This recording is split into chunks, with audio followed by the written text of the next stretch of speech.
Hello, my loves. How are you doing? How are you doing? Welcome into our space. I am so glad that you are here. I had a message that just kind of hit me today. I've been noticing how emotional I've been lately, and a lot of love, and just a lot of strong emotion. But something that's been on me,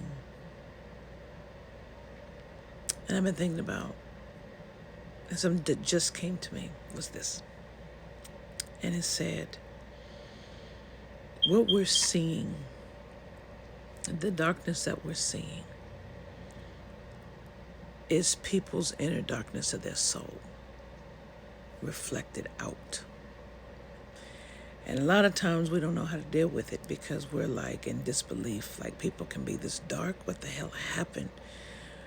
The normal response is, what the hell happened? What can we do so this doesn't happen again?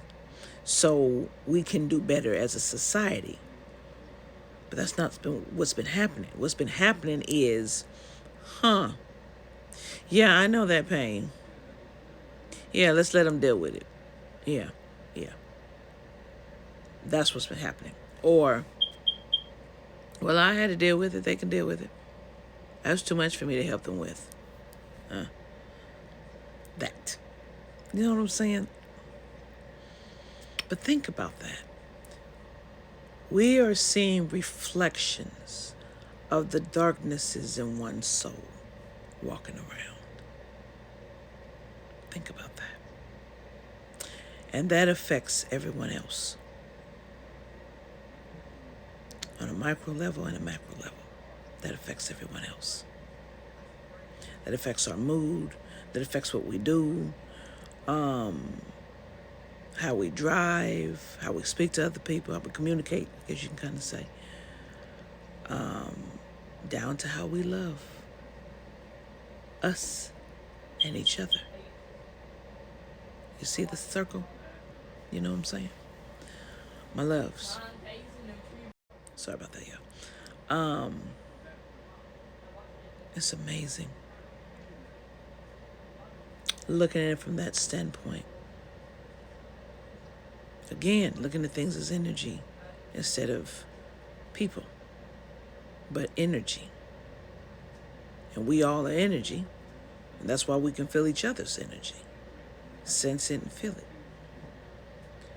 But to look at the flawed ones, to look at the ones whose light is very low, to look at the ones who get pleasure and enjoyment out of hurting others because someone got a sick pleasure out of hurting them. But they'd never tell you. To those used to the pleasure from that abuse, if you know, you know. And then the shame that comes from that said pleasure. But that's how you were conditioned to be. There's no shame to be felt. You were conditioned and groomed that way. And your human psyche determined that to be normal for you. I know. And then you sit up in your adult life fighting these urges to feed into that abuse because afterwards, yeah, the pleasure feels good, but afterwards, the shame, that fire that you just wish would consume you so you don't have to look at yourself again. Yeah, I know. To the ones who need that love of that one that's a monster that loves just you and will tear up everyone else. And no matter how light and bright you are, the more light and bright you are, the more they're a monster. And others don't understand why you love that monster.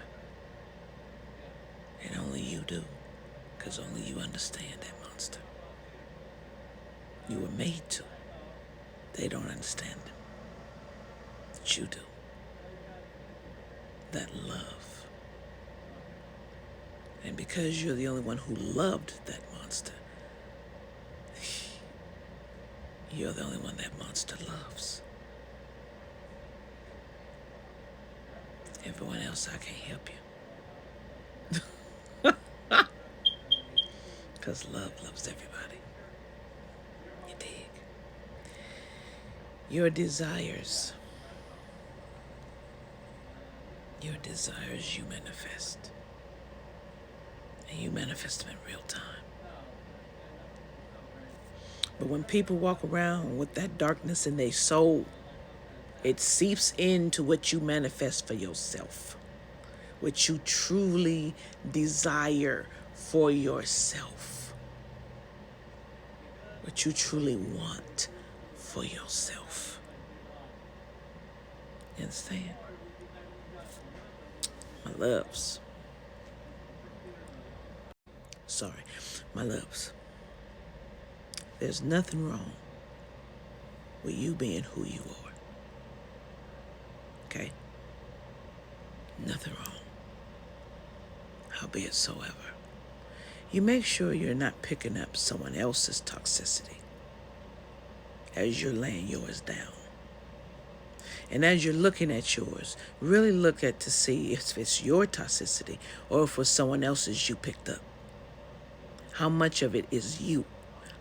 In the awareness of who you are and everyone else's hate and darkness from their soul that's swirling around in society and affecting everybody. How much of it is you? And how much are you healing?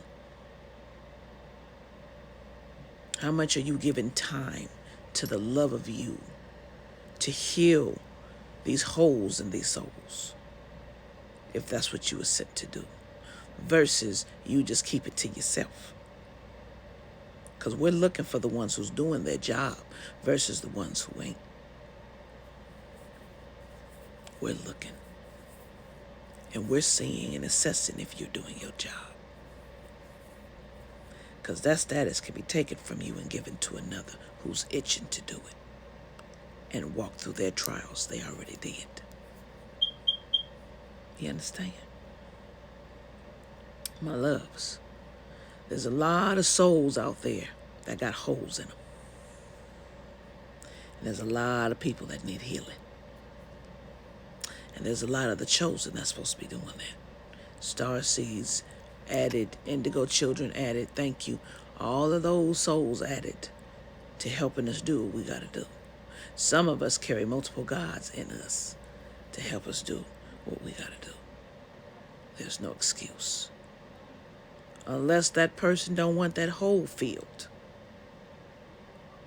there's no excuse, because most of those people are screaming out in thirst for the water that you have to provide.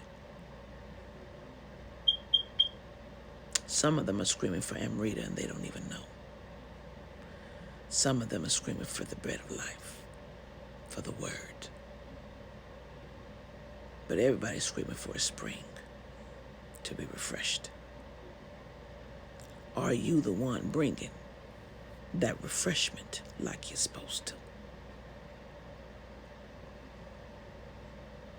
Are you helping to heal those holes in those souls so we can clean this shit up? Don't complain if you ain't helping to help close it. What's your body count on the souls that you help become fulfilled? What's your body count? What's your soul count? Makes you think about some things, huh? All right, my loves. I love you. You got this. Namaste.